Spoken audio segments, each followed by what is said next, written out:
निवडणुकीचे नगराध्यक्ष पदाचे उमेदवार त्यांच्या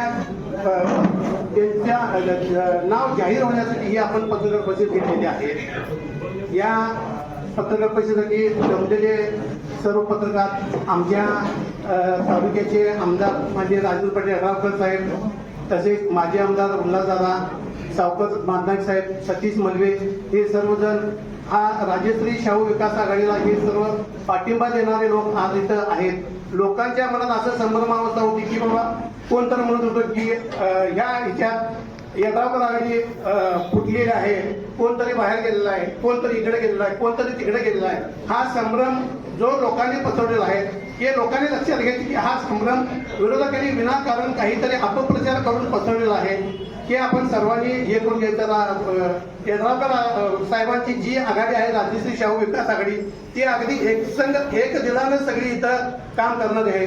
आपण या येणाऱ्या निवडणुकीला आपले जे 20 उमेदवार देऊ, ते 20 उमेदवार अधिक नगराध्यक्ष पदाचे उमेदवार सर्व उमेदवार अगदी बहुमताने निवडून एवढी मी तुम्हाला ग्वाही देतो। उद्याच्या काळात भरपूर बोलण्यासारखं आहे, हे जाहीर सभा नाही आहे, मात्र या महायुतीच्या माध्यमातून ज्या पद्धतीनं आपण निवडणुकीला सामोरे चाललोय ती भूमिका पहिल्यांदा आपण लक्षात घ्यायला हवी। सोयीनं वापर करायचा आणि काम संपले की बाजूला व्हायचं ही प्रवृत्ती आपल्यामध्ये असता कामा नये।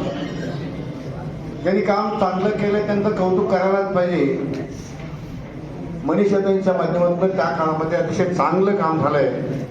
2005 पासून सातत्यानं येणारा महापूर आणि ह्या सगळ्या महापुरामध्ये होणारं गावचं नुकसान, या सगळ्या परिस्थितीतनं आपण जात असताना 2005चा बघितला, 6चा, 19चा बघितला, अशा अनेक महापूर 21चा आपण बघितलं। या सगळ्या परिस्थितीतनं आपण ह्या टाऊन सोलापूर आता ह्या ठिकाणी गेलो। हे करत असताना मगाशी आलमट्टीचा उल्लेख झाला, हिंबर्गीचा उल्लेख झाला। या सगळ्यामध्ये सातत्यानं समन्वय असणं हे सुद्धा तेवढंच महत्वाचं काम की या ठिकाणी त्या महापुराला जर रोखायचं असेल तर हे सातत्यानं समन्वय या दोन्ही राज्य सरकारमध्ये हे समन्वय असणं हे सुद्धा तेवढंच महत्वाचं आहे।